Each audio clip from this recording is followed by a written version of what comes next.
আপনারা এরকম করে আপনাদের আইপিএস ব্যাটারি মুখরি খুলে নেবেন, নিয়ে পানি দিবেন, তাহলে আপনাদের আইপিএস ভালো ব্যাকআপ দেবে এবং ভালো মতো চলবে। এটা আমার হচ্ছে আইপিএস এক্সাইড 1100 ভিএ 900 ওয়াট।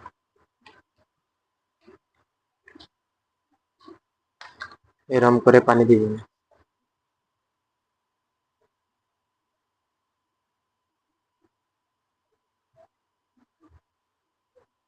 পানি না থাকলে সবগুলোতে একটু করে পানি দিবেন, তাহলে আপনাদের আইপিএস এ কোনো প্রবলেম হবে না এবং ব্যাকআপ আগের চেয়ে ভালো দেবে, ব্যাটারির কোনো সমস্যা হবে না।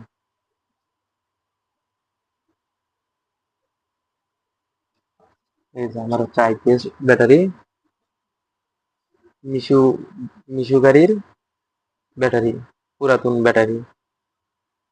আপনারা এরকম করে পানি দিবেন। এই যে আমার এটা হইতেছে আইপিএস।